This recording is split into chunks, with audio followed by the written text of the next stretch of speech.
Hello and welcome to my digital biology Shastra. तो आज हम फिर एक नए टॉपिक के साथ मिलने जा रहे हैं और एक नए टॉपिक के कंसेप्ट को भी यहाँ पर समझने की प्रोसीजर करेंगे। ठीक है, तो आज का टॉपिक हमारा है एंडोप्लाज्मिक रेटिकुलम।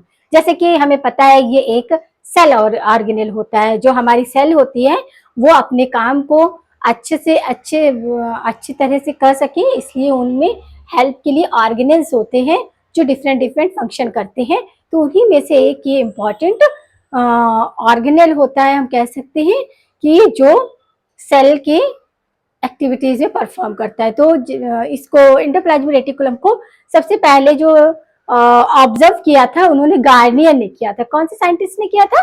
गार्नियर नाम के एक साइंटिस्ट ने किया था।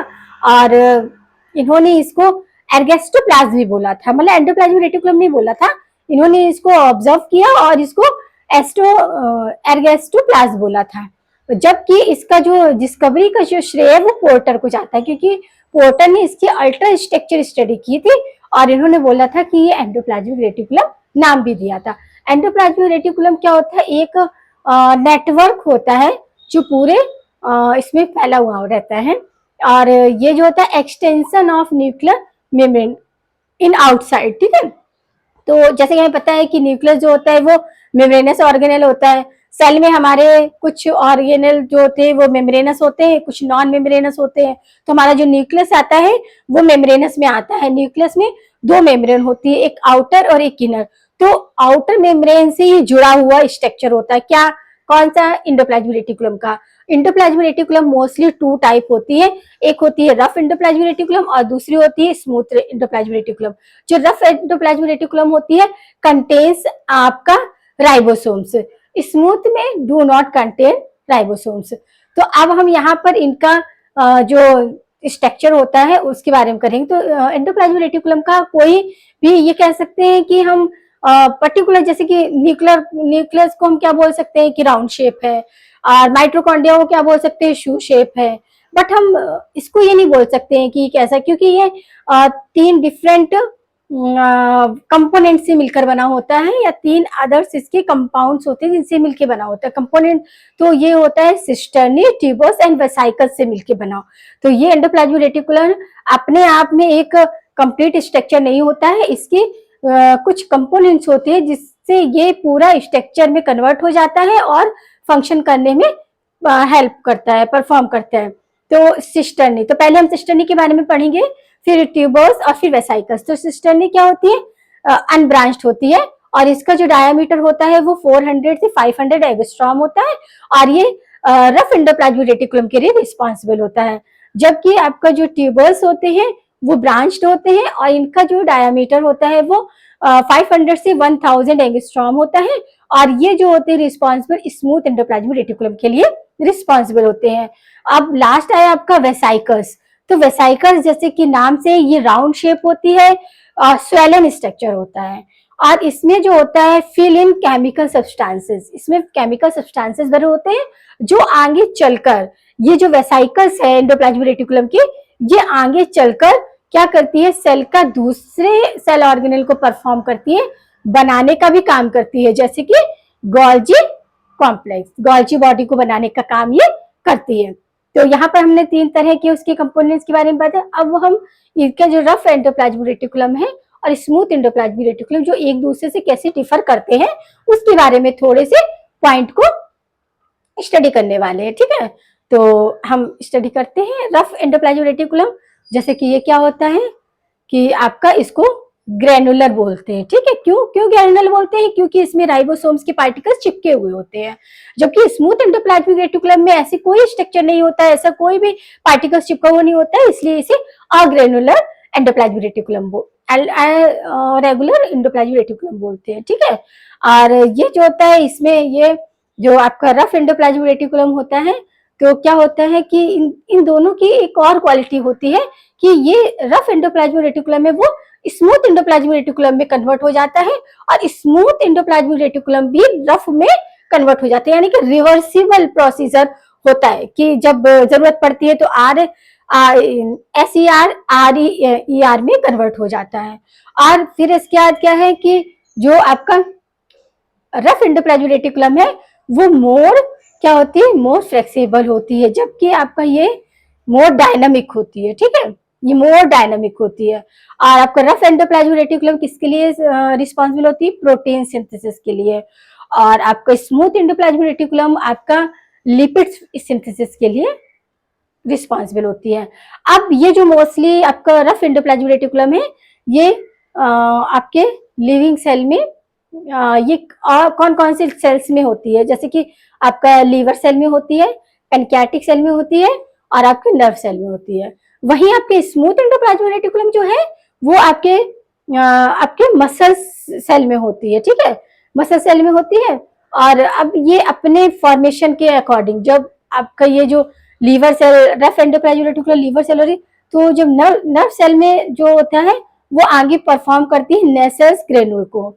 इसी तरह smooth endoplasmic reticulum muscle cell में सार्कोमियर रेटिकुलम में कन्वर्ट हो जाता है। ठीक है, अब ये प्रोटीन सिंथेसिस के लिए रिस्पॉन्सिबल होता है। क्यों? क्योंकि इसमें राइबोसोम होता है। राइबोसोम में क्या होता है आपका आरएनए, आरएनए और प्रोटीन।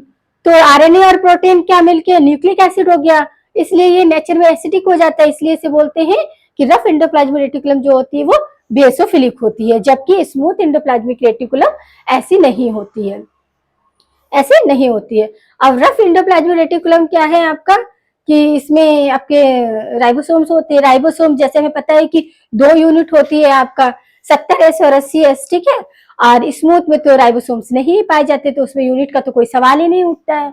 इसी तरह आपके जो राइबोसोम्स की बड़ी यूनिट होती है, जैसे कि आपका 80S है तो उसमें 60 और 40 होता है। तो जो बड़ा यूनिट होता है वो साइड जो होती है वो आपका एंडोप्लाज्मिक रेटिकुलम में धसी हुई होती है।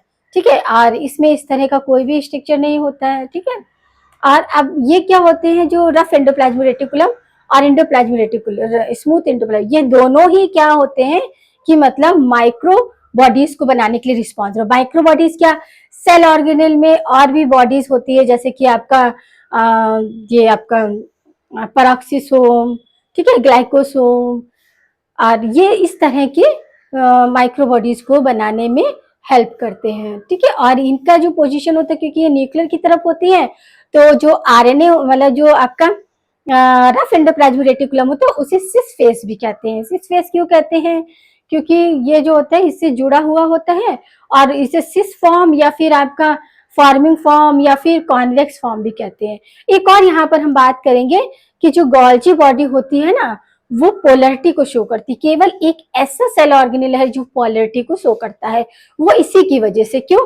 क्योंकि जो आपका रफ एंडोप्लाज्मिक रेटिकुलम वो सिस फॉर्म में होती है। सिस बोले तो थोड़ा सा कर्व लेकर, तो इसकी वजह से, क्योंकि इससे ही आपका गोल्जी बॉडी का ऑर्गेनाइजेशन होता है या फिर उस फॉर्मेशन होता है, तो इस वजह से वो क्या होती है, पोलरिटी, ये सिस फॉर्म और आपका कॉन्वेक्स फॉर्म की रिस्पॉन्सिबल होती है उसके लिए। फिर अभी आपका आता है कि रफ एंडोप्लाज्मिक रेटिकुलम और स्मूथ पर ये क्या आपका, तो यहाँ पर हमने जितना भी बताया उसका हम छोटा सा रिकैप लेते हैं। ठीक है, तो हमने क्या बताया है कि मतलब एंडोप्लाज्मिक रेटिकुलम है जो क्या है, गार्नियर ने सबसे पहले इसको क्या किया था, ऑब्जर्व किया था, और इन्होंने इसको एंडोप्लाज्मिक रेटिकुलम ना बोल के क्या बोला था, एर्गेस्टोप्लाज्म बोला था। और इसकी डिस्कवरी का श्रेय जो है वो पोर्टर को जाता है, क्योंकि पोर्टर ने इसकी अल्ट्रा स्ट्रक्चर स्टडी किया था। हाँ, अल्ट्रा स्ट्रक्चर स्टडी किया था। और ये क्या होता है, एक नेटवर्क लाइक स्ट्रक्चर होता है जो कि डिफरेंट कंपोनेंट से बना हुआ होता है। मोस्टली 2 टाइप होता है, एक्सटेंशन होता है न्यूक्लियर मेम्ब्रेन की आउटसाइड का, आउटर मेम्ब्रेन का, और ये रफ एंडोप्लाज्मिक रेटिकुलम और स्मूथ एंडोप्लाज्मिक रेटिकुलम, ये इसके 2 स्ट्रक्चर होते हैं जो कि अपने आप में ग्रेनुलर और ग्रेनुलर और आपका बेसोफिलिक होते हैं, नॉन बेसोफिलिक होती है ये। और आपका क्या होता है कि ये जो होते हैं मोर रिएक्टिव, मोर आपका फ्लेक्सिबल होते हैं, जबकि ये मोर क्या होते हैं, डायनामिक होते हैं और रिवर्सिबल भी होते हैं। यानी कि ये जरूरत या टाइम पर जो आरएस रफ एंडोप्लाज्मिक रेटिकुलम है वो स्मूथ एंडोप्लाज्मिक रेटिकुलम में कन्वर्ट हो जाती है। और अच्छा, और ये जो एंडोप्लाज्मिक रेटिकुलम है ना, प्लांट सेल में एक और डेस्टोन इस तरह के स्ट्रक्चर का भी फॉर्मेशन करती है। ये क्या होती है, 2 सेल होती है, 2 प्लांट सेल होती है, वो आपस में आती है, उसमें एक डेस्मोमेटा स्ट्रक्चर बनता है जो कि एक दूसरे के सेल के सब्सटेंसेस को भरा हुआ, जो सब्सटेंस साइटोप्लाज्म उसको, तो इस तरह का एक स्ट्रक्चर बनाती है डेस्मोमेटा करके, मगर वो क्या केवल प्लांट सेल में। इतना आपको याद रखना है कि डेस्मोमेटा नामक जो आपका स्ट्रक्चर बनता है या इस तरह का जो एंडोप्लाज्मिक रेटिकुलम फंक्शन करती है वो केवल प्लांट सेल में करती है, एनिमल सेल में नहीं करती है। तो यहाँ पर हमारा ये टॉपिक मुझे लग रहा है कि मैंने सब कुछ शॉर्ट वे में आपको बता दिया है।